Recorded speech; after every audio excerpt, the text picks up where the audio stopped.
Welcome to Runtime, the Runtime Initiated edition. I'm Zach Hall, editor at large for 9 to 5 Mac. And I'm Sophia Tung, content creator at large for myself.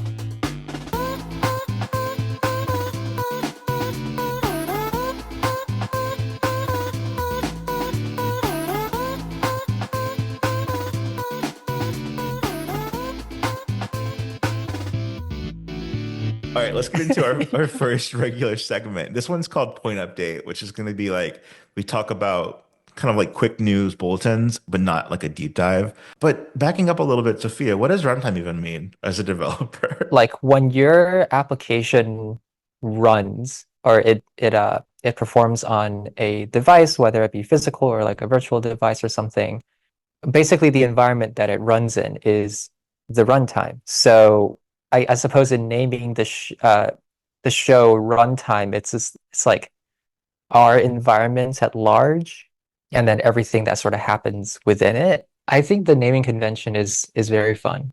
It's not super like technical of a show. I think it's going to be very wabi-sabi kind of thing. So back to Point Update, which is our news bulletin segment. There's three things that I wanted to mention up front, which is yesterday, Boom Aerospace did their first supersonic. Well, is that the right term? Supersonic? I don't know. They broke the sound Yeah, barrier. supersonic. Yeah, not hypersonic, but supersonic. No. Cool. Yes. Yeah, and so they went with their it's like the return of supersonic flight, and like the one thing about it is that that breaks the sound barrier, which can cause a boom. That's the name of the company. But they have this test plane that they want to be like, eventually this is what makes the company the return of supersonic flight. But it's called XB1, and on Tuesday, on January 28th, Boom conducted their first ever supersonic flight tests. And not only did they break Mach 1 um, once, but they did it three times, which is kind of unexpected. But it was a really It's cool live incredible. stream. Yeah, it was awesome. And this is like a piloted plane.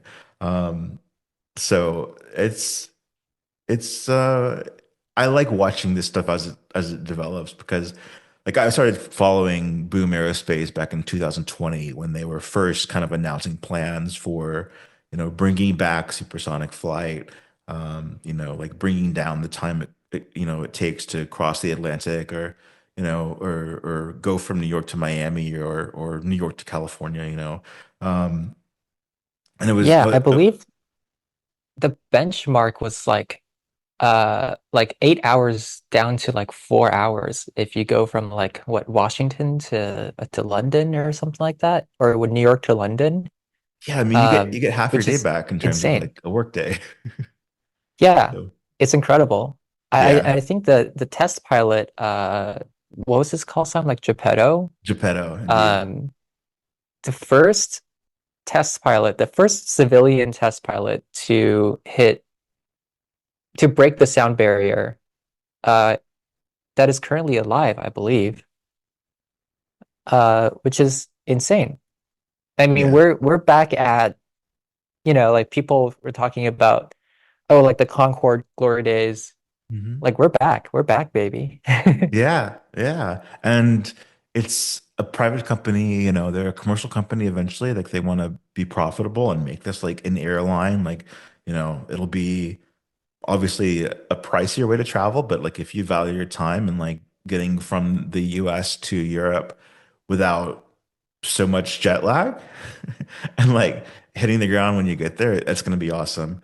I also want to mention two other things, sort of in the um, space flight versus super fast flight area, which is Blue Origin. This is Jeff Bezos' rocket company. They've been working on this Yes. this this big rocket called New Glenn that has been in development for years and years and years. And over in this past month, they had their first actual launch of the New Glenn rocket, and it went orbital. Everything was like a success, no issues at all, which is awesome to see, especially after sort of the amount of time it took to develop and you know. In Blue Origin, they've been doing these new Shepard rocket launches, which is like much smaller.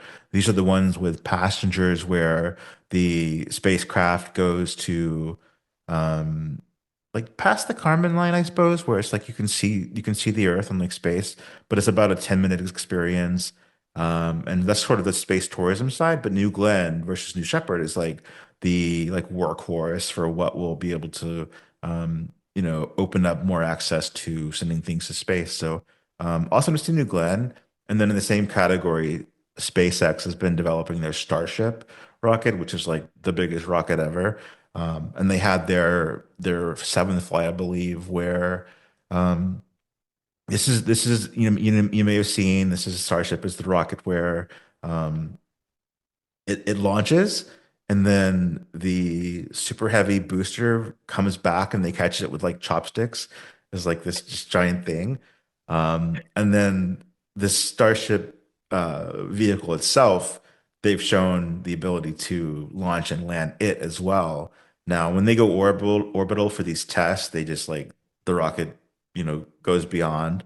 And in this case, the catch was successful for the second time, but the Starship vehicle itself had some issues and it like blew up kind of they like remote detonated in the sky and then it created a beautiful but somewhat scary like divert the flights from this airspace explosion in the sky and there were issues with that but I've been following Starship super closely too since in 2020 I went to the very first sort of like launch and land attempt. And it was Oh, wow. where, yeah, it was really cool being there as press. And it's like, got to set out cameras and like film, like, photograph it remotely and record it from afar.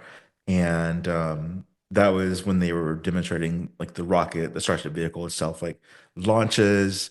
It does a belly flop maneuver where it like goes up it sort of like goes vertical to horizontal to slow down, and then it goes vertical again to land vertically. And all of the maneuver was nailed down perfectly, except that it didn't slow down enough, and like it landed and it just like exploded into the earth, which was I saw that. really cool to Yeah. see. Yeah, it was like I one of the remember seeing that. yep, it was one of the funnest days I've had. Was like you know, this career. Um, and since then, like they've landed the Starship and everything, and they've caught the booster. They've started testing that and doing it.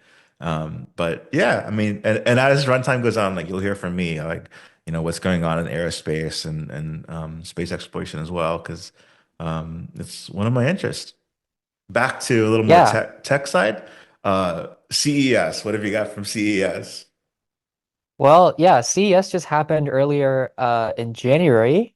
And the big thing this year was robot vacuums with arms. So I believe a bunch of the big robot vacuum manufacturers have just, I guess, suddenly decided that adding an arm to a standard disc robot vacuum cleaner was the way to go forward. So now we have robot vacuums with arms. Um, the arms are currently limited to range of motion and what they can pick up. So I think the current use case is that they're going to pick up like your dirty socks or like your underwear on the floor. We're getting really close to the Rosie the Robot dream. All right, that's the point update news bulletin section. Let's talk about a surprise this week. This is a segment called exception handling. What does that mean, Sophia? Exception handling is when something that you did not intend to happen in your code happens in your code, Like and now you have to handle it. like Pebble coming back from the dead. And this was announced this week. The founder of Pebble says, "Hello, I'm going to make Pebble watches again. They will be almost entirely like the last Pebble watch that we made. Why? Because there's no other e-paper display that has the buttons that I want and the OS that is customizable that I want. And there's a little problem with that, which is that Pebble was bought by Fitbit. Fitbit was bought by Google. Well, there's a lot of ex-Pebble people working at Google, and over the last year, they've made an effort to open source the Pebble OS. So the new Pebble will run the original Pebble OS, uh, and Pebble's coming back. This got me a little bit excited. Got a lot of people a lot of bit excited. Pebble was like my first experience with a quote unquote smartwatch. Yeah, same here. Before the Apple Watch, I loved the custom faces. The Pebble guy made a point to call out the lack of custom faces on the Apple Watch. It's like, again, why are we doing this? There's 16,000 faces for Pebble. There's zero for Apple Watch that are, custom, like, user made. Uh, so it was fun. But I was also thinking on this, like, it's a surprise it's coming back. There's other like not Apple Watch stuff. I mean, Garmin has e-paper displays, but one of the things that the Pebble founder and now refounder has said is the OS experience on that is just rough. It's slow for simple things like controlling music playback and that kind of thing. Um, but also like, I've tried Whoop, the like screenless fitness tracker that has like an always on, continuous heart monitor as part of it, and it lasts several days despite having more consistent heart rate monitoring than an Apple Watch, for example. I was thinking like Pebble and Whoop should really just do their thing because um, it makes different choices than an Apple Watch does, but it also can kind of best even like Apple Watch Ultra in terms of battery life, and then have even more precise fitness data in terms of heart rate tracking, and even blood oxygen sensing, which is disabled in the U.S. because of a patent dispute. Like they've got that. Whoop has that. So it's just all around like con kind of a major surprise that got a lot of people on the internet excited, myself included. So welcome back, Pebble. Hope it works out. Yeah, my first smartwatch was a Pebble also, and I was pretty sad when they announced they would drop support because I was actually still wearing it. Like I held out on getting an Apple Watch for like the longest time, and I was like, I have this like this thing is perfect for me. Like I don't have to worry about like banging up a metal case. The thing was plastic, like the display, like black and white, that's all you need. Um, like some light, smart features, like some music control, some notification. Like it wasn't so advanced, right? But like, what do you really use a smartwatch for, right? Like fitness, right? Notifications sometimes. Um, maybe like a remote control for your music. Like, what else do you really need it for? And I think that the magic of the Pebble is like they've got that everything in a package, and then if you want something on top of it, you can have that. Mhm. And there's like a healthy ecosystem of developers. Like I was like hacking on my Pebble. I built, random stuff for it. I built like a remote control for my electric skateboard at the time at Nice. like a hackathon. Actually, this is total coincidence, by the way, but I am wearing um, the Hack the North t-shirt. This was up in Canada. It's a hackathon that I went to where I built the Pebble app that controls my electric skateboard. Nice. So this is like full circle right now. Right. Um, yeah, I'm glad they're back. Eric Majakowski, I'm a big fan. If you're listening to this, hats off to you. Um, yeah, good stuff. I look forward to it. I'll be the first customer when they come out. Nice. The other part of the news here is that Cobble, which I think is Android only, it's been the app that, since the Pebble app has been discontinued, the business went away. Cobble was sort of like the way to cobble together the resources to continue making a smartphone component, for it. I believe it's Android only, but as part of the announcement, they've said that Cobble is coming to the iPhone, so that'll be a big deal. So yeah, welcome back, Pebble. Yeah, welcome back. Yep. And other news, this is our benchmark test segment where I want to mention quick reviews of hardware and software and things like that. It's, a big part of, I think, what we both do. This week I got the chance to write about the BenQ. I think that's how the company is called, BenQ. That's how it's spelled at I think least. it's BenQ, yeah. Cool, not Benk. Cool. Um, I don't think it's Bank. They've released a 5K 27-inch display that they call the designer monitor. And Mac users will appreciate this because if you want to have Retina level resolution, then Apple's recommendation is 27 inches 5K. You know, to have that for 4K, you kind of want a 21.5 inch monitor, maybe 24 inches if you've got 4.5K. That's what the iMac is now. But in terms of 27 inches. If it's 4K, it's not Retina resolution to Apple users. And so this is, like one of a few new displays coming to market this year. It seems like this is the year of more 27-inch 5K monitors, and BenQ is one of the first to, ship this year. This is in competition with the Apple Studio Display, which is also that there was a period where Apple didn't make one, and it was just either you buy the 5K iMac or you buy the LG Ultrafine display. Oh Um, yes, with its big ugly bezels. yeah, one of the fun things that happened with the Ultrafine LG monitor back in the day was it wasn't properly shielded such that you could use it near a Wi-Fi router, Oh and no. it would just turn the display off. Oh And no. this is probably like 2017, but on my desk was like my Mac, the LG Ultrafine 5K monitor, and at the time my Apple Airport Extreme router. And they were like, no, no, it's fine. And then it became like a whole thing where it's like, no, no, now we're gonna recall those and like we're gonna add in shielding. It just didn't have enough like, I don't know, aluminum foil in the back to make it work. So we've Oh come my God. yeah, we've come a long way since then. Um, but the BenQ, I mean, it makes different choices than the Apple Studio Display, which is $1,600. This one is $1,200, and you get like way more I/O in terms of, I think there's like three USB A, 3.2, I think, ports. There's Thunderbolt 4, which the Studio Display is Thunderbolt 3 still.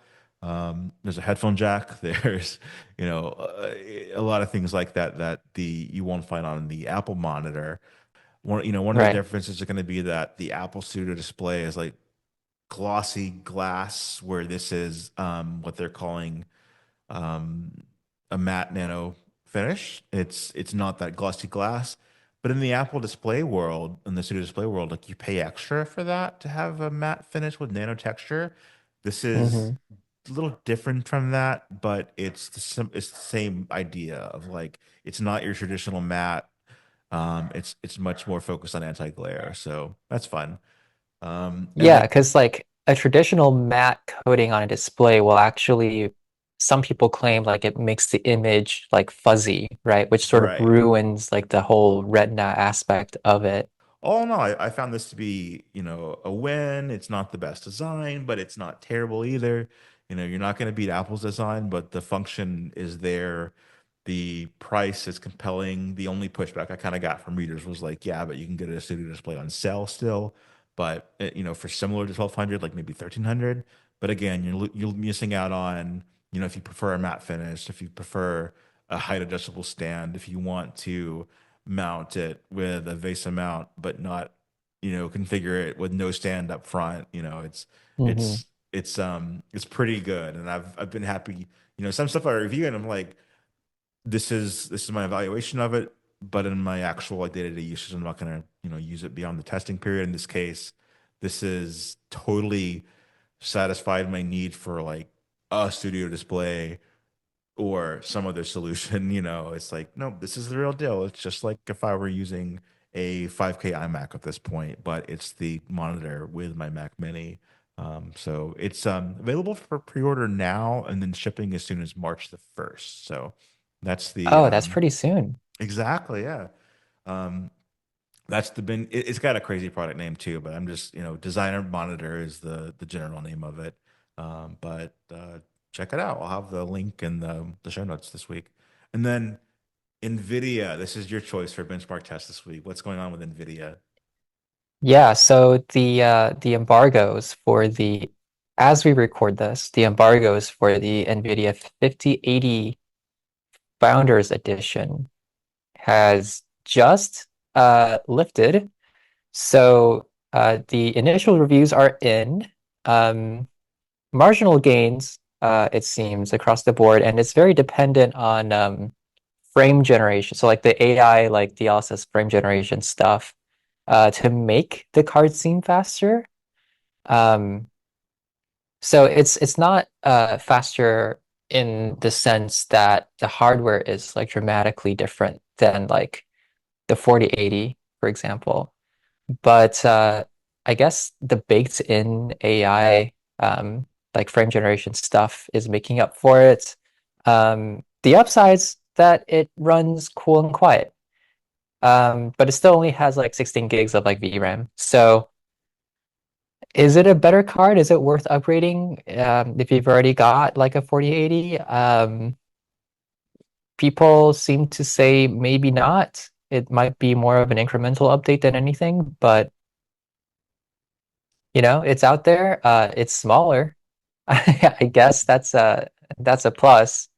Um, but I think I'll stick to my 3080 for Nice. now. I'm so glad that you're interested in this and into it because I'm interested, but it doesn't like come across my desk enough for me to be at all informed on the matter. So thank you Yeah, for your I insight. I used to be like a big like PC building fiend. I would like advise my friends on like, oh, what parts, what parts to get. And then there was a period of time where I got really into building like the smallest possible like computer that you could fit like a large beefy graphics card into. Um, I think that time's passed a little bit for me, but I still follow the computer components news cycle. Mhm. And with all the buzz around NVIDIA nowadays, their consumer products, maybe not as good as their enterprise AI products. Just sort of coincidentally, last week I started doing this column on 9 to 5 Mac that I call 9 to 5 Neural. And it's just where, I see AI news on the headlines. I love using the products myself, but it doesn't always fit the 9 to 5 Mac sort of like really anywhere on the 95 network of like this is the AI place that isn't always about what Apple's doing. And Apple with AI, like it's more just the platform and what they're offering so far isn't anywhere as interesting as what these companies are doing. But 9 to 5 Neural, I did my first column last week, and then I expected it to be weekly on Thursdays, and then Monday came around, and it's like, no, I have to write about DeepSeek again. I briefly mentioned it in the original column, but I was having people ask me like, can you please explain DeepSeek in like simple terms? And so check out that. We'll have it linked. But basically, DeepSeek is this AI company out of China that came out of sort of a hedge fund and about a year old. And what they've done this past week is demonstrate that they can make state-of-the-art AI, including reasoning beyond chatbots, just like a reasoning model for a fraction of the cost to develop the model to begin with. They've seemed to have distilled existing models down to the point where it's much more efficient and even cost effective competitively to run versus what American companies are doing now. And it's really like shaking up the investor world around AI firms. I mean, NVIDIA, I only tracked it the first day, but like I think they lost $600 billion in net in market cap. No, it's just on day one. So Yeah. it really had an effect. There's kind of this debate about like how big is the DeepSeek effect? Has this changed everything? Um, and kind of my take on it is that they've shown that by making different choices, for example, they've taken the AI training AI path that American companies want to get to, but they also sort of prioritize necessarily, safety and not amplifying errors and making sure that the chatbots that are, released to the wild have some degree of alignment where they reflect sort of our values. And in the DeepSeek case, they're doing this AI, training AI approach, which all companies want to get to eventually because of the benefits of scale and cost effectiveness. Um, but that was a benefit that they had. There's also a little bit of policy effect here, where the U.S. limited what NVIDIA could sell to China, and that necessarily made DeepSeek need to work on weaker hardware. So sort of, hey, you've got fewer resources. If you want to be competitive, you've got to figure it out. And that was a constraint that probably led DeepSeek to get to this, innovation. Um, and it also appeared in the form of topping the iPhone App Store, the DeepSeek app, which is available for free. They're not charging for anything yet. There's also the web version of it. But one thing that DeepSeek is doing too is they're showing, it's just like a ChatGPT, for example, where you've got a chatbot that you input text to, but it will show you how the AI interprets what you said and basically like shows thought process in addition to giving you the results. So you see in real time sort of what it takes from what you said and then how it takes that, interprets that, and then comes out with the answer for you. So that seems to be an innovation that I think other chatbots will adopt because no other chatbot offers that. Other than that, like from the user facing side, it's just a free version without limits right now. Um, but it's really the behind the scenes, the development history, the cost to run that has shaken up the industry otherwise. Yeah, I think the big shock to at least the US market is what you said. Like it supposedly costs so little to build something so capable. And I think that really exemplifies like when you have like limitations, right? Like there's a saying like limitations breed innovation. And I think in this case it's so apparent. Like they're using last gen, NVIDIA chips, not even the latest gen stuff. And they're using a lot less of it. And what's interesting is like their scrappy way of building this model. Um, I mean, they're using existing models to do like reinforcement learning on this new model, which is like it's a novel way of doing it, but I mean, if it works, it works, right? And like a lot of people say like, there's like maybe it's like a psyop from like China or like, like if you look at if you just run it off of the app in the App Store where it actually reaches out to like a hosted version of the model, it will censor itself. Like, yes, but like it's necessarily doing that. Like if you actually take the open source version of it and then run it yourself locally, like there are no censors. Yeah. And you can really see like the capability of this model. Um, I think it's a wake-up call to the industry at large. I mean, as soon as the whole like DeepSeek drama hit the markets, like Sam Altman was like, "Oh, actually, yeah, well, we hear you. We're gonna give you like more free stuff on like Yeah. ChatGPT Plus." Yeah. And then he had that post that was like oh, like congratulations to the DeepSeek team or something like that, which I Yeah. thought was really funny. Um, it's like the alarming thing is that what was previously thought to be like a very America or like even just like Western society innovation um, has now suddenly been shown to not be the case. Yeah. I mean, last week there are people saying like name a non-American AI system of any significance. And it was like timed with, it's like totally timed because like here it is. And some of the initial papers were published in December. The R1 model, the reasoning model was shown I guess a week ago or so, and then the launch in the App Store. NVIDIA on the news of their like 18% drop on day one Oh said yeah. said DeepSeek is an excellent AI advancement and a perfect example of the test time scaling. DeepSeek's work illustrates how new models can be created using that technique. leveraging widely available models and compute that is fully export control compliant. Inference requires significant numbers of NVIDIA GPUs and high performance networking.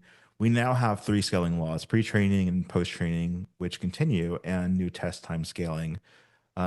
That was basically NVIDIA's way of saying, hey, we're still important because inference, like to actually use these things, requires us. I've also seen Yeah. like reporting of like, yeah, but they're using like Huawei stuff that's like homegrown now too. So it's interesting. Yeah. And It's also, yeah, go ahead. I was just gonna say it's like a very PR way of saying like yeah, but like look, we're still here. Yeah. Like we're not out of the race, Yeah. just so you know. And I do think, I mean, I'm not someone who invests and I'm not an expert on the market, but I do think that the initial shock on Monday was a major overreaction. I mean, this is a very strong reaction.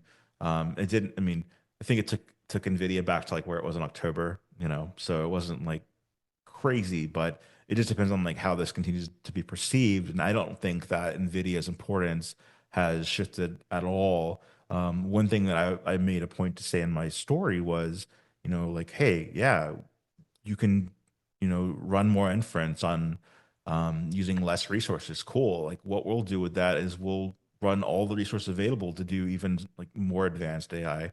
We're not where the end goal for AI is yet. There's so much more to go. And this shows like, hey, this is kind of a new lane to be in that gets us closer to where we want to be, overall. So there are some like, concerns like, is this going to make American companies, um, move faster, be less, worry less about safety and more about speed of innovation and, lowering costs down.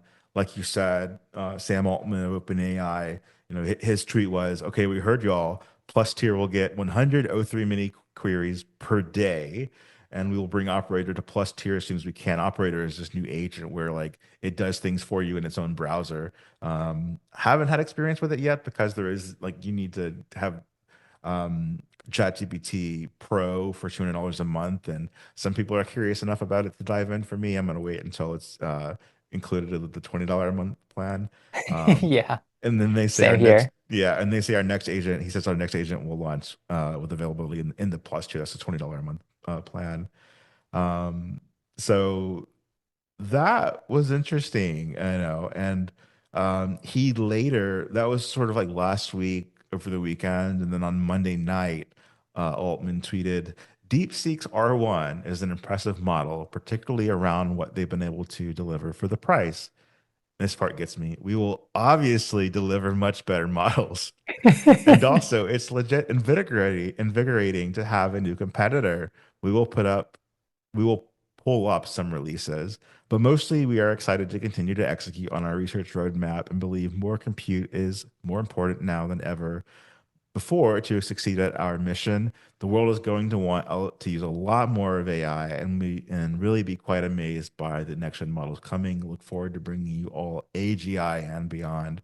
I love the obviously there. I love that he says we're going to pull up some releases. So there's going to be things that they were going to save for later that they're going to probably speed up on. And then obviously the competition of like, how do you compete with free? Well, you've got to give away more. Um, so Yeah. and then the other thing with OpenAI is they've got this Stargate initiative, Stargate project, where it's this building in Texas where it's like, jam packed with NVIDIA GPUs, and the whole idea there is that you just have like maximum compute that you can't get otherwise, just to throw at the AI problem. And, they're kind of reframing necessarily here is that, okay, so you needed that to achieve, you needed X to achieve Y. Well, now we expect you to achieve Z with X. Take X and do much more with it. And you know, as a user, not thinking about safety or speed of development or anything, but if if it's cheaper to run, cheaper to develop, um, it sounds compelling. It's just, will there be a safety component, or eventually one of these things has a major issue where like there's error amplification, or there's lack of alignment where these things have been trustworthy enough. Hallucinations aside, that seems to be getting better. But one of these things just goes off the rails, and it's like super embarrassing for the company, and it hurts user trust. I think the third thing there would be, what does the U.S. do? There was a favorable comment from President Trump about this. He said the release of it's hard to quote. The release of DeepSeek AI from a Chinese company should be a wake-up call for our industries that we need to be laser focused on competing to win. I've been reading about China and some of the companies in China, one in particular coming up with a faster method of AI and much less expensive method. And that's good because you don't have to spend as much money. I view that as a positive, as an asset. I view that as a positive because you'll be doing that too. So you won't be spending as much and you'll get the same result, hopefully. We always have the ideas. We're always first. So I always say that's a positive. That could be very much a positive development. So instead of spending billions and billions, you'll spend less and you'll come up with hopefully the same solution. Um, that's changed a little bit from Monday because now there's talk of like, more restrictions around exporting hardware, more restrictions maybe even around open source and like what, for example, Meta's given away a lot with Llama, what they're able to do. There's new accusations now, the New York Times reports of OpenAI accusing DeepSeek of stealing stealing information from like how their models work, I suppose. So it's gone from like super friendly, we welcome this, to like now let's tighten up restrictions and make this not possible, like control this problem as the American companies see.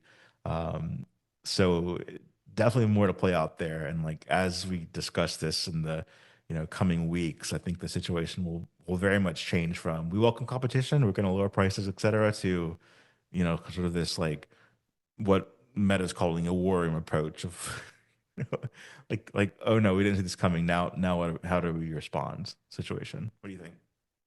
Yeah, I think you're right. The the whole competition thing is like it it sort of ties into like the whole OpenAI going from like actually like a public benefit corporation to like a for-profit corporation. Like I think uh, it's interesting how like these companies or like the response from these companies is like uh actually like open source is bad, which is like it that should not be like the response. Like the effort to like open source so much. I mean, like to take a step back, right, from like a engineer's perspective, open source code and projects and just things that people work on just because have benefited us so incredibly much. We would not be here if not for the effort of, you know, tens of thousands, hundreds of thousands, maybe even millions of developers who spend their time and make projects just because, there's nothing like it out there, or just because they want to. And like modern day companies, so much of it is built on open source, but they don't want to admit it. And I think that's really unfortunate. And the pullback, or at least the public facing pullback of like we maybe shouldn't be open sourcing these things. Like, I mean, from a profit perspective, maybe, right? I'm not gonna claim that I know everything about like their bottom line and their P&L, but um I think if that sort of goes through and the general like artificial intelligence community moves towards a closed source approach, that's going to be worse for everybody, including the companies that are sort of leading the charge. Um, and that would be unfortunate. I don't know about the whole export control stuff. I'm not an expert, but I do think it will end up having an impact on more than just um, the AI industry. I think it'll have an impact across the board as previous export controls and export bans have proven in the supply chain. Um, from like coming from my previous hardware startup, I mean, we had a ton of issues just trying to secure, chips and um, like work around like export laws and duties and stuff like that. It was a nightmare, and the prospect of more control and more bans it just doesn't look great in Yeah. my eye. Yeah, and it comes off the kind of understanding that the export control in the first place may have backfired and created a little bit of a problem for the American companies and had the opposite effect of what they wanted. And I also think sort of the cat's out of the bag in terms of limiting access to, performative hardware in China because it just seems like, you know, there's going to be a Huawei equivalent, if like IP um laws, who knows like if how they get there, to and there's a few other things too. It's like um DeepSeek started before the restrictions were in place. There could be lots and lots of access to earlier high-end NVIDIA chips. Um, the Huawei angle is interesting. Some of the some of my favorite things I've seen though on the internet this week is like, people saying OpenAI is closed and DeepSeek is actually open. And it's like, Yeah, yeah, closed AI and yeah, OpenSeek. yeah, yeah. Which is just rich, And then also like if a couple of other things, I've seen like MacBook Pros rigged with multiple Mac Minis and like 96 gigs of RAM to run, I think even R1 and have like a performative version. That's just cool as a nerd. And then the other thing is I lost that train of thought. It's gone, but it was there, trust me. No, no worries. I mean, like, yeah, like the thought that you can run such a capable model on like four Mac minis, in your room. And those things are so power efficient. That's like four of them adds up to like one gaming PC or something like that. I mean, that's crazy. Yeah. Like you can have a private offline um, artificial intelligence in your house that you can query anytime you want and not have to pay um, Sam $20 a month or $200 a month actually just to get the stuff that he scraped off of the public internet in the first place. Like, come Yeah. on. Yeah, 404 Media had a really great headline today, which was like the gist of it was like OpenAI is mad that DeepSeek stole the information that it stole from you. Like, Oh yeah. it's like very, But very like good. you actually stole that information from Yeah. like elsewhere. So Yeah. like, pot calling the kettle like what was the color again? Like Yeah. what color are you now that this pot is now black? It's so funny. Yeah. Um The train of thought yeah. that I lost was that Perplexity AI, which is like search results focused, works with OpenAI ChatGPT models, works with Anthropic's Claude models, works with XAI and Grok. Now has pulled, it's used the open source DeepSeek stuff to spin up an American served version that doesn't use Chinese servers and has that policy, privacy policy. So if you really want to try it out, you can. Um, doesn't have the same restrictions as like what happened in Tiananmen Square. It doesn't have that problem. But I've also seen very smart commentary this week to say like, hey, like ask ChatGPT about the effects of this executive order that has been signed, or like the nature of this policy, and it's not as aggressive, I think, but like there are, it's designed not to just be you know ma- there's like a level of what they call alignment, but it has these values that may not match yours, as um whether you're it just depends on your perspective. So that's always going to be a challenge, but I think it's worth noting that DeepSeek isn't alone in sort of having its alignment be misaligned maybe with what someone else's might be. Yeah. Sort of on that alignment thought, the whole like TikTok and Xiaohongshu migration, I thought was incredible. Like beyond beyond the whole like wacky timeline of like TikTok getting banned and then immediately like a few hours later getting unbanned, and then there was the messages praising our new our new president. Basically an Um, ad, yeah. yeah. Um, and then people going on Little Red Book, or I guess the English localization is officially Red Note now. But in Chinese it's 小红书. Uh, and discovering that actually um not everybody like people in China are not just, random, people living in villages, and they have all the modern conveniences that we have in the US, maybe more in some cases, and discovering that they're not like mean people. Yeah. Like I saw so many comments from like American users on Red Note going like, "Whoa, like people are so nice.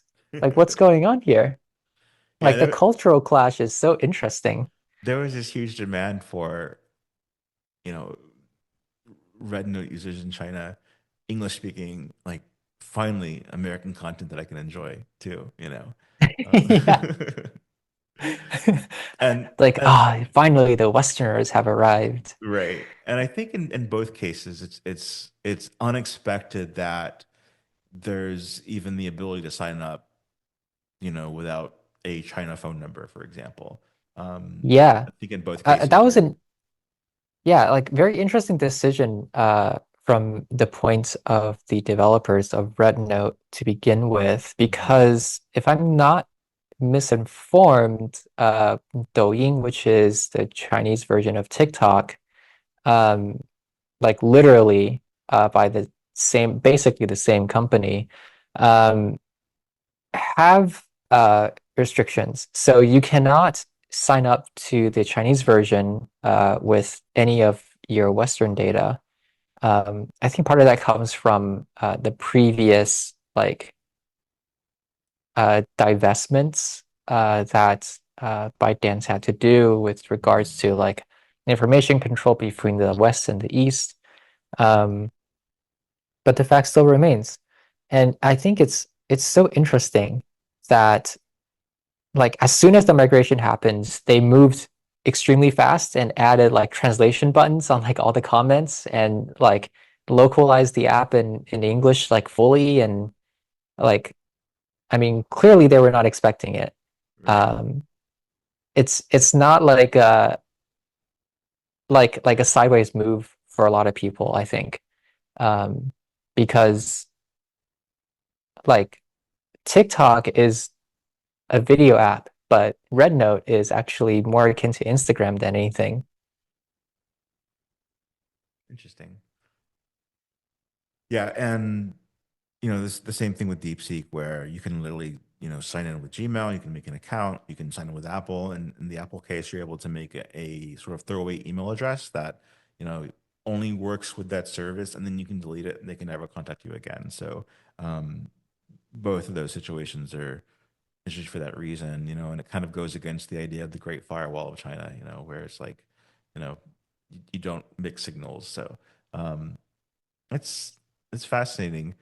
Fun stuff. Switch 2. This is This this was Switch 2, it's yeah. finally announced. It's like, oh my God, after the years and years of rumors, it's finally it's real. We It's know it's here. bigger and better. Bigger, better. We'll see. It's We'll see. supposed to be. We'll see. We'll see. The hands-on invites have gone out, I hear. So Hmm. precious few people are gonna have the chance to get their hands on it. Cool. Um, there's a lot of rumors around what it can or cannot do. I believe they might have gotten rid of the original what was it, like an infrared sensor that was supposed to be able to tell like what shape objects are Hmm. on the original Switch. I think they've gotten rid of that. And like Nintendo always does this, I think with every single hardware generation, it's like they put like fun things that are experiments into the hardware and see if people adopt it. Like with the Wii, it was like the Wii Mote and like the nunchuck, right? Right. And like the whole motion controls thing. And the Wii U, it was like that second screen on the controller. With the original Switch, it was like the infrared stuff and like the HD rumble, which I don't know if anybody really adopted. Um, and this generation, it's rumored to be mouse mode on the Joy-Cons, which are now magnetic, by the way. And apparently, and this is all rumor and conjecture, but based on the hardware reveal trailer, you can skate them around like you would a normal mouse. I mean, I do most of my work from the Switch 2 today. All I need is one mouse input and I'm there. Yeah, God, I love the little HTML5 browser that they've got. It's like the best web browsing experience ever. I mean, it's competitive with the Kindle web browser. Yeah. Um, Nintendo Switch, I mean, um, I'm not like the gamer in the household. My kids are, but they're not even like because I'm not a gamer, they're not like super gamers. We have an Xbox Series S, I think it's called. I don't know. It's Yeah, not the whatever those Xboxes, it's not the mini. Xboxi are called. Yeah, it isn't the mini fridge, it's the other one, but it's the same generation as the mini fridge. Um, and like it gets played sometimes. For me, it's like I get into a kick of gaming and then I can't get out, and then I'm like Yeah, right. have to jump out. But like my peak of gaming was PlayStation 1, Tony Hawk Pro Skater 1 and 2, and Oh God. that's like Sony exclusive, but it's 20 million years later, it's available to buy on Xbox, and I did. So, but I was looking through my purchase history yesterday, and like there was a Nintendo Switch, and then there was a Switch Lite Pokemon Edition, and like I don't know where these things ended up. Um, you know, not with me anymore. But I was like, I really want that Pokemon Nintendo Switch Lite. That looks really cool. Like the colors and the buttons and stuff, and like Pokemon, like what? And so nothing has made me want to like go out and buy a Switch in general. Like I never bought the OLED model, more than the Switch 2 announcement. And it makes no sense because it's like, no, you're excited because this new thing's coming. Don't go and buy the current thing now. It's not the right time. And Yeah. so it's been a weird thing in my head, but I'm happy to be excited about something fun again with the Switch 2 announcement. It's just the patience part of it. The waiting is the hardest part. Yeah. Oh, the waiting was killer. And then like all the rumors, which I guess they all turned out to be true, or most of them turned out to be true. Um, like all of that was killer. Um, some people got pretty angry about all the leaks. I think I don't remember his his name, but um, like some studio, like game studio head, like after the hardware announcement came out, like was really angry on social media and was like, "You guys ruined like the gaming industry because you leaked the like the Nintendo Switch hardware. How dare you?" I thought that was really Like, interesting, which I sort of I mean, if there were no leaks, like yeah. tech media would be out of a job, but like I mean, welcome to every Apple announcement, right? I know. yeah, right. Like every single Apple announcement, oh, here's the new iPhone, like 3 weeks before the iPhone gets announced. Um, I'm looking forward to it. My Switch is a Zelda machine. Nice. Um, I barely play anything else on it, but I love the new reincarnations of Zelda. I guess The Legend of Zelda. Um, I know it's Link. People don't get mad at me. Um, I just think like with the new console, Nintendo has to come out with new games. And I think for the original Switch, it was Mario Odyssey Hmm. and it was Tears or not Tears of the Kingdom, Breath of the Breath of the Wild. Wild. Yeah, Breath of the Wild. Yeah. Um, and those were like just dynamite games.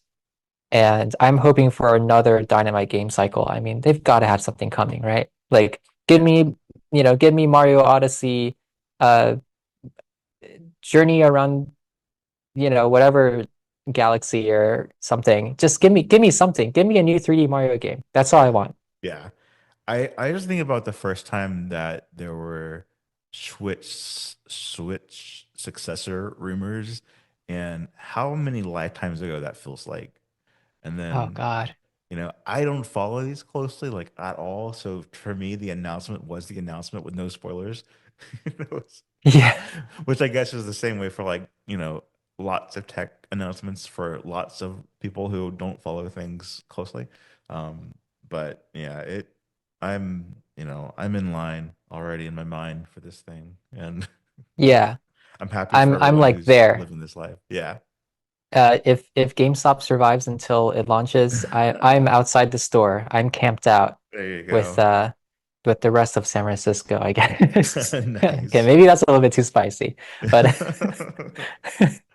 I Next break point, if you like the show so far, do us a favor, leave a quick review while you enjoy the rest of this podcast. We really appreciate it. Thank you. Runtime error. This is going to be where we mention things that have kind of gone awry in recent tech news.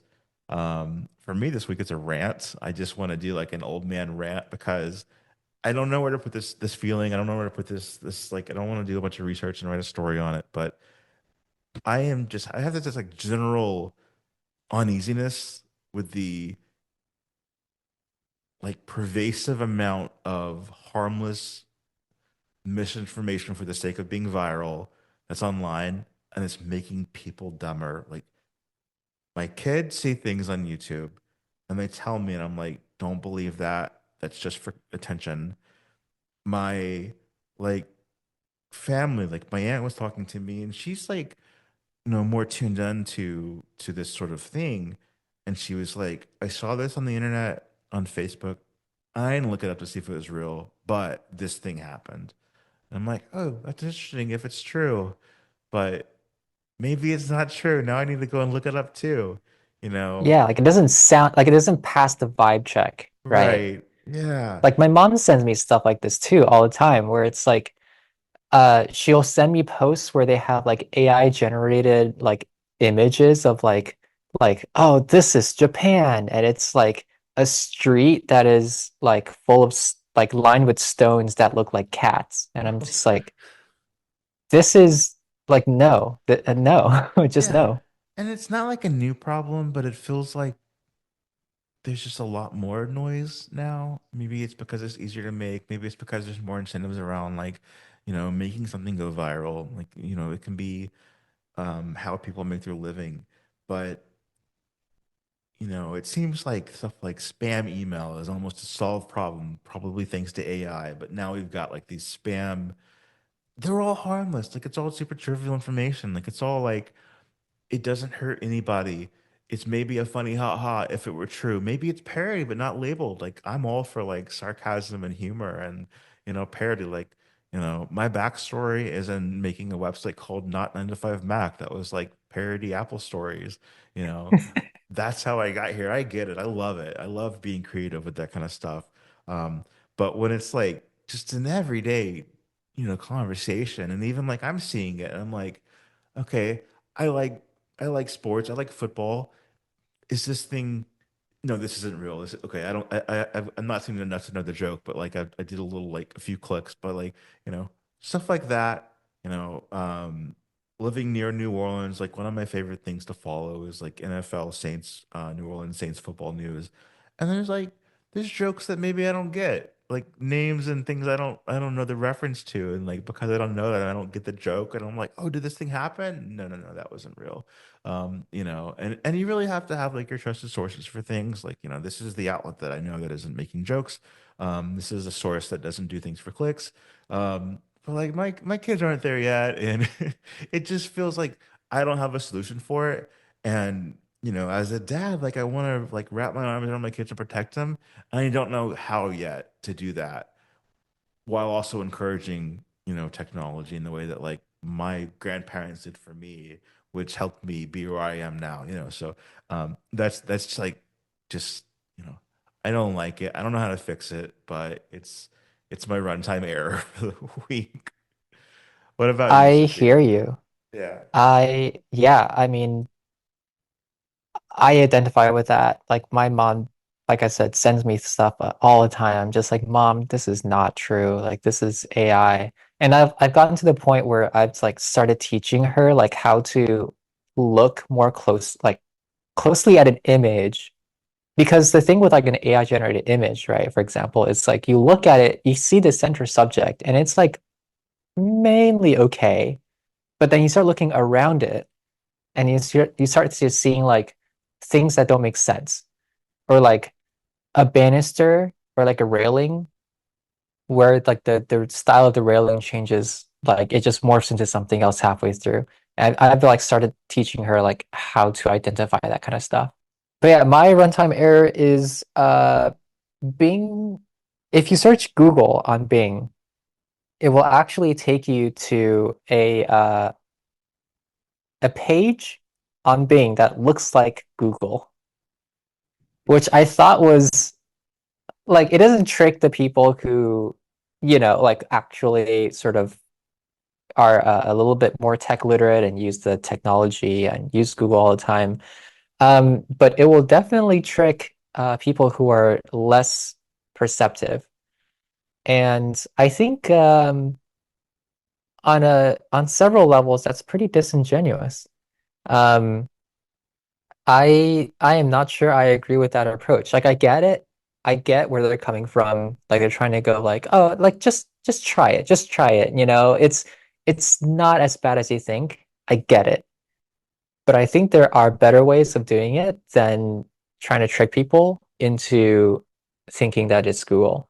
I think that's a little bit low for Microsoft to do. Um, but that's just my opinion, but I think it's still a major fail. How did they do it? I Because don't I like didn't it. see it myself. Did they like put like a bunch of like AI responses and then like a bunch of sponsored stuff that looks like the result and then like put the actual result on the second page? Because that's like copying Google to me. What is, you know what I mean? Yeah, no, Google full of ads. I used to hear, or someone told me like many, many lifetimes ago that Bing stands for, but like, why is it called Bing? Because it's not Google, Bing.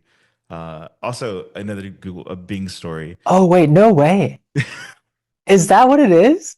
I don't think so, but I mean, it works out. It's like how people come up with like backronyms for like Ford, Fix or Repair Daily, things like that, or Found on the Road Dead. But like, obviously, it's just a joke. Yeah. But Or Bing, what was it? Fiat, like fix it again, Tony. yeah. It's one of those things. Like, I don't think so, but it works so well. Another Bing story for my youth is that whenever Apple Maps first came out in iOS 6, and it was like, Oh yeah. a rocky mess. Um, this is like way past the point of like not being able to talk about. I mean, whatever. This was a long time ago, but over a decade ago. But there was like I worked as a sort of a specialist slash creative, like sales slash instructor at an Apple store. I was like 21, and Oh wow. yeah, and part of one of the roles became sitting in the break room and cross-referencing Apple Maps data to Bing and Google map results. And I just remember like that's the most time I ever spent with Bing was doing that. And it was like Wait, so super secret. So it was w super secretive because like the whole thing you want them to like the story needs to be that the Apple fixed their maps on their own, but part of like the sort of like error reporting was this doesn't match those two things. You need to make it look like that instead, you know. Oh, wow. So it's like sort of like a mechanical Turk fact checker for Apple Maps. Yeah, and because Apple has this massive retail team, that was something that they were able to do. Was like, you know, not hire a bunch of like quality control people, but turn retail employees into like super low paid people to do this instead. Wait, that's actually crazy. I had not heard that before. That's like a huge bombshell. I never That's shared it so interesting. either. That is Yeah, so interesting. I never knew like the retail employees would be the ones like fact checking. I sort of thought it would be like the people using the maps got like annoyed enough to yeah, like submit like the correction thing, which I do. I mean, like yeah. I submit corrections all the time, but like I didn't know like retail employees would do it. Yeah, Wow. and I don't know what percent of like the data supplied by the retail employees, myself included, was used, but it was like the Apple version of a war room. It was just the break room, and it was small employees doing the work, you know. I've got another Apple retail story that I'll share next week that like if if I didn't experience it myself, I would never believe it. So there's a tease. And it's something I've also Yeah, tune never in like next week. shared before. But yeah, there's that. Um, let's go to the other side. This one's called pull requests, and again, we'll explore that meaning later in future episodes. But this is where we kind of talk about our wins, and I want to talk about Severance season two, episode two. It was the episode from last week, if depending on where you're listening to this or watching this. But um, I've liked Severance.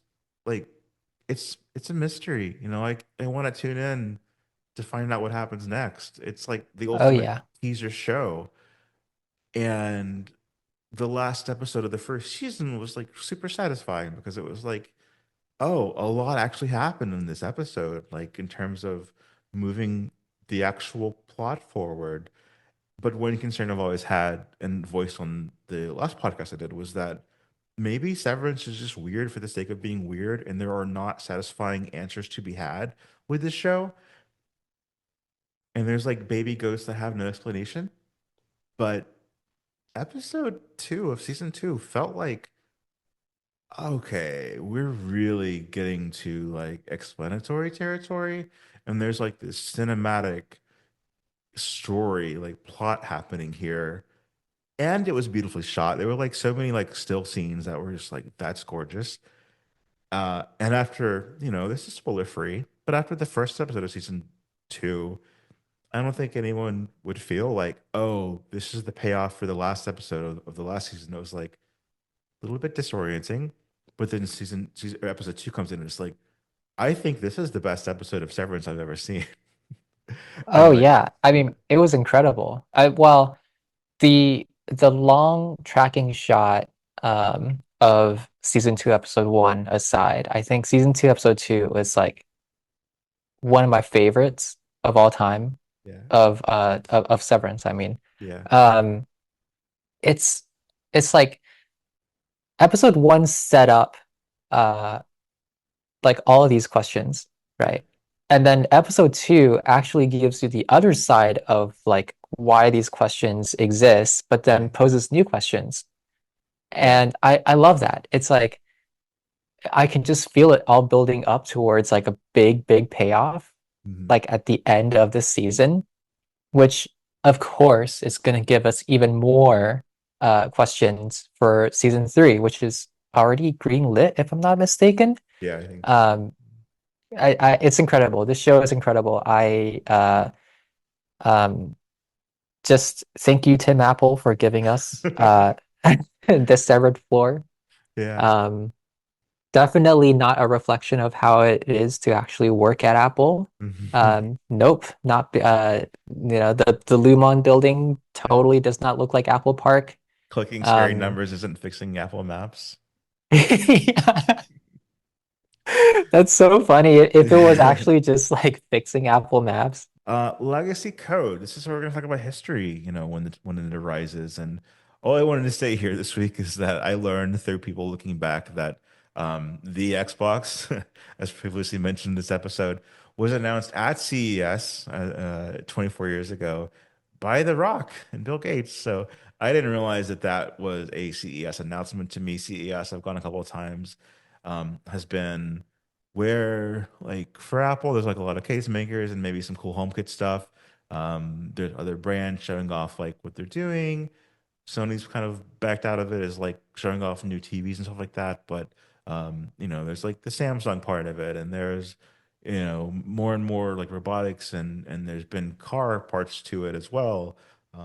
But I don't think of like new console level announcements coming from CES, and so I was fascinated to learn that it was 24 years ago when the original Xbox was unveiled by The Rock, no less, at CES of all places. Yeah, what's up with The Rock? Like what was the promotion? Was he just there or like was there like a video game tie-in or Probably, I don't know, but 24 years ago, this is like pre The Rock being, Dwayne Johnson, the actor.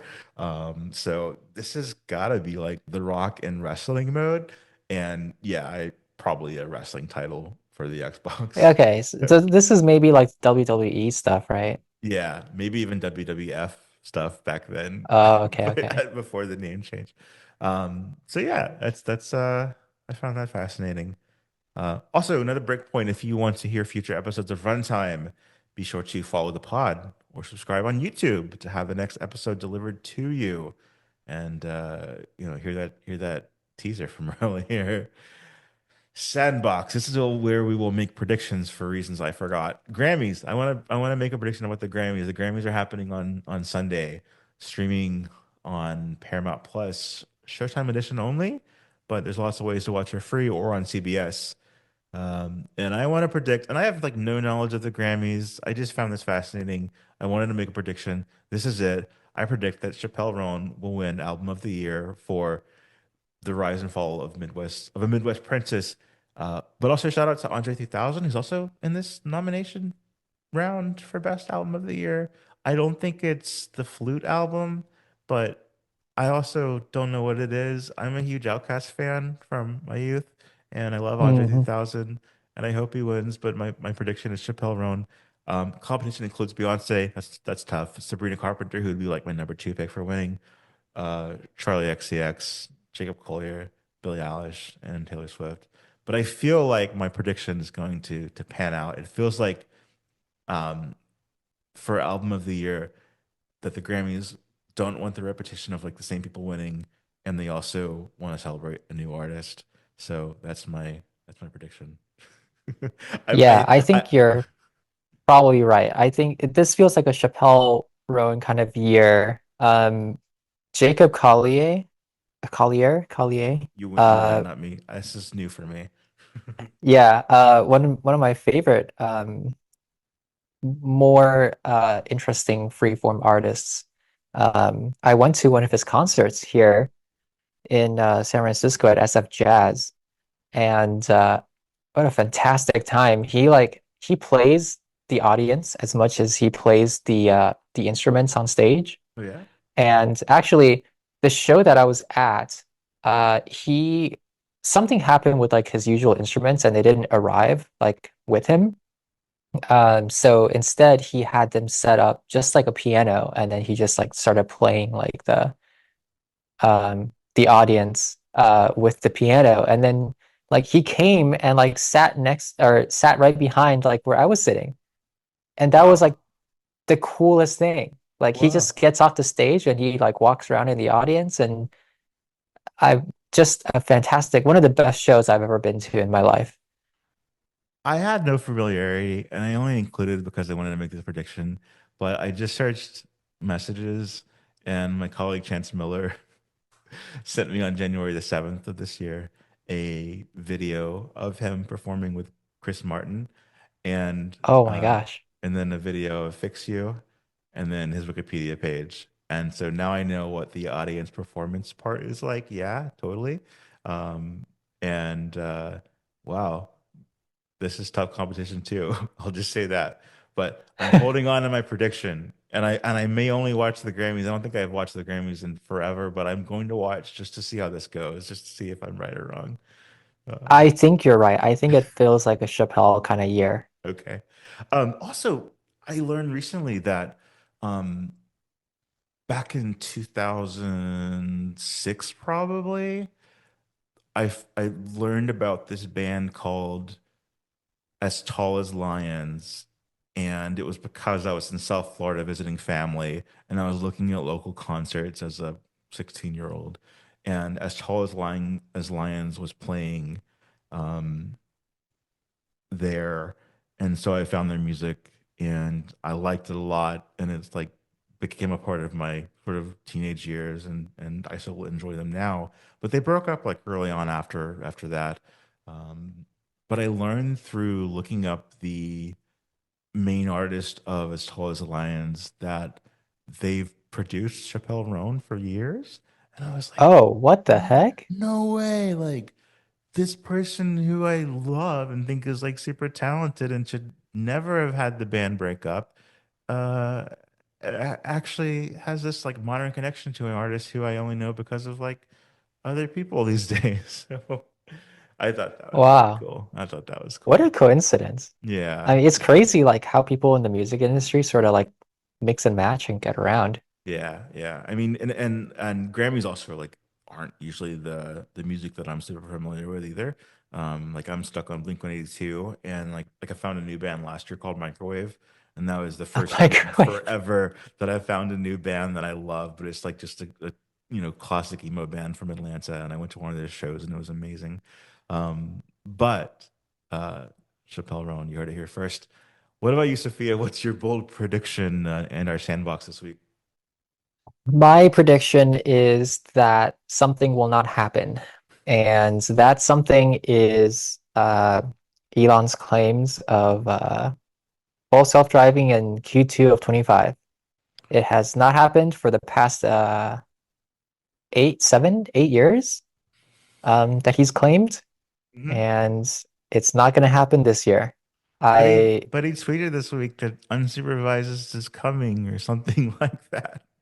Yeah, Close. he posts that every year, Yeah. and it's not happening, folks. Yeah. Yeah. Okay, why it's not happening, in my opinion, is because the technology is one thing, right? But the regulatory part is another. And despite what Elon might want, you cannot ignore the regulatory part. And there's a long road to get from demonstrating the technology might be technically capable to having the technology be fully approved and fully vetted and on the road. And you might go like, yes, Sophia, but it is already on the road. No, that is level two. That is ADAS. It is not the same as a level four system, despite what many people might have you believe. Um, so yeah, my prediction Q2 of 2025, it's not going to happen. And until we see signs of any regulatory movement, it's not going to happen otherwise. That's gonna take longer than Sunday to play out, unless on Sunday by Sunday there's level one self-driving. But Yeah, so okay, so yeah, it goes yeah. from like level one to like level four. So Okay. Oh, sorry, sorry. level five. There you go. Yeah. Unsupervised by Sunday. That's my prediction. Yeah, my best friend Jacob, he won the Tesla Cybertruck for free through a Tesla referral program sweepstakes Oh my and God. took delivery last May. And then I took ownership of his Model 3 2021 Performance. And so my experience has been with hardware 3, and I don't even have like the new update where it's um the model that's optimized for highway. My colleague Chance got that, and I'm jealous because I was ahead of him for a while. But anyway, uh, I'm really interested in this stuff now just because of like how often I'm using self-driving and the limitations that I see all the time, but also how much it's improved in the last, less than 1 year of my using it.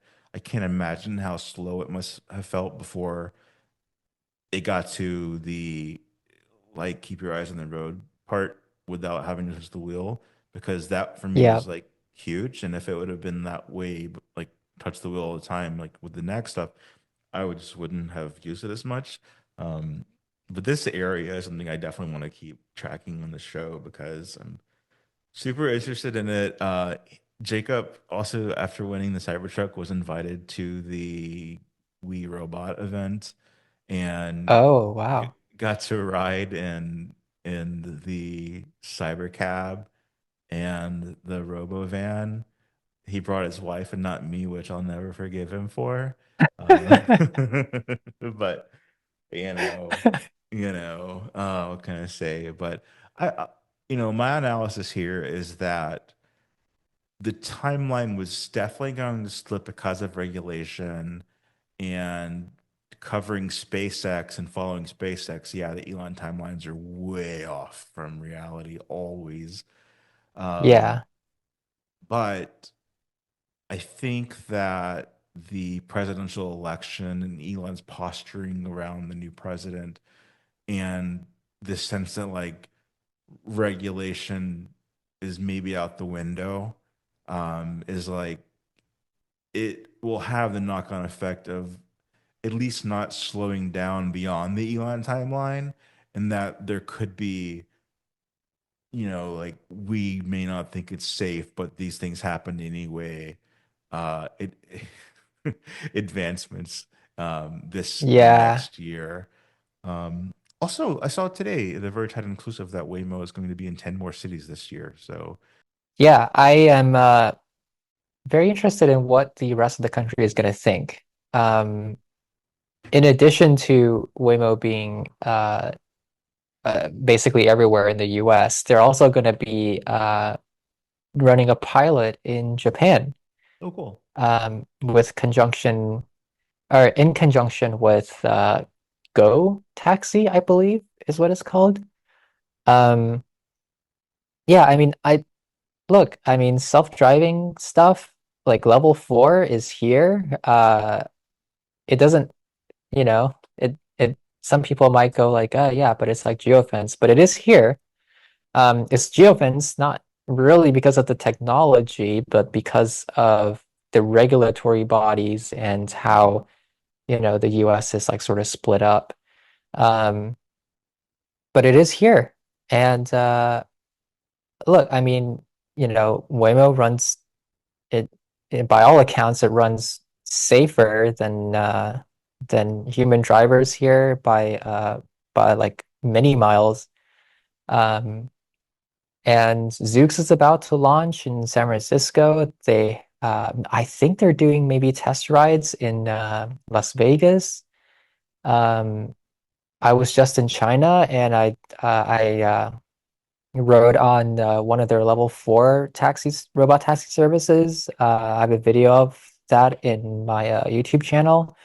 It is it's popping off right now. Like I'm getting a lot of press contacts. Like I'm supposed to be at an AI, sorry, an autonomous vehicle conference later this year. I got invited as like a panelist. I'm just like, what? Like I just made a dumb video. Like what?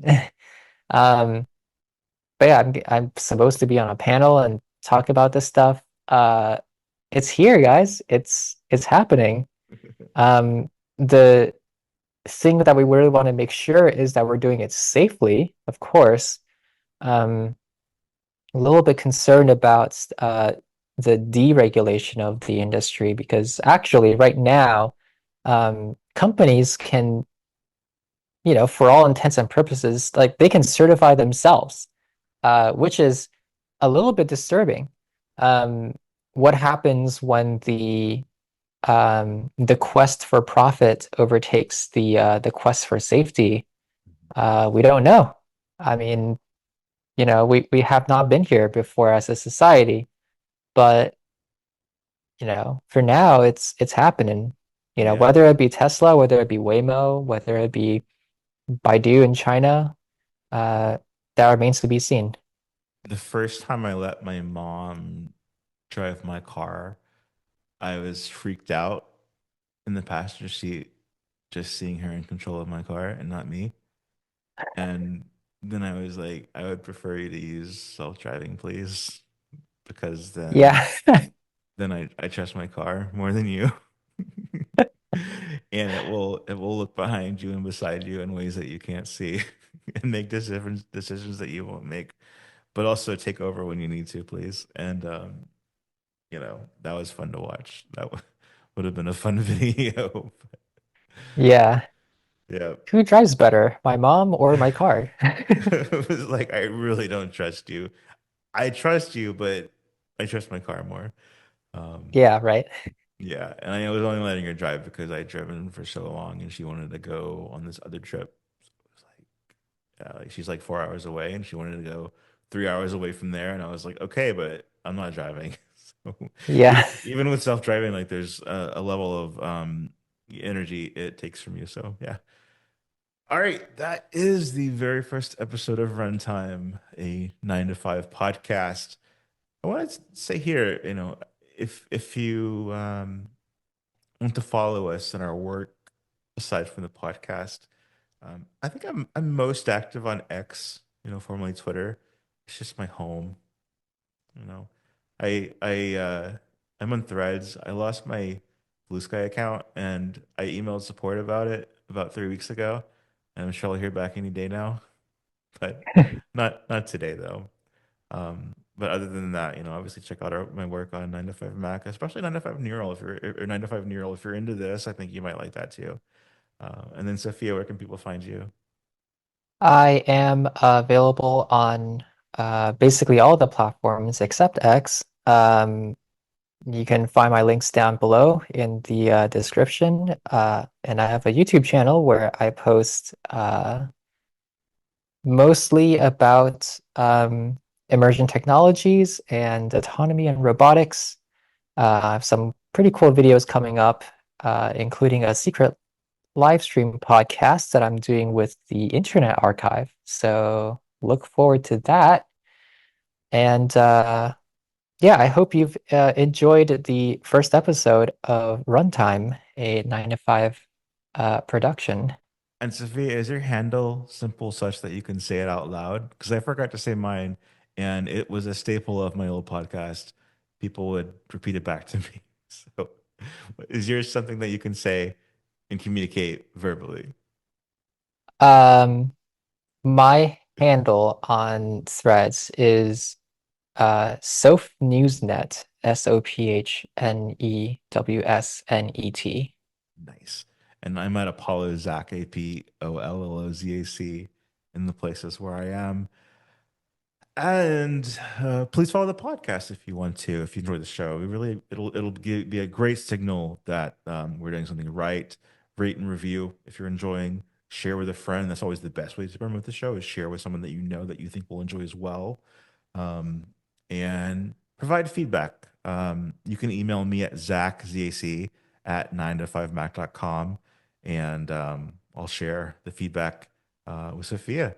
And hopefully we're doing something right. This is our very first episode. We were planning on doing a practice run before this, but things happen, and we decided we're gonna jump right in. We've missed too many news cycles.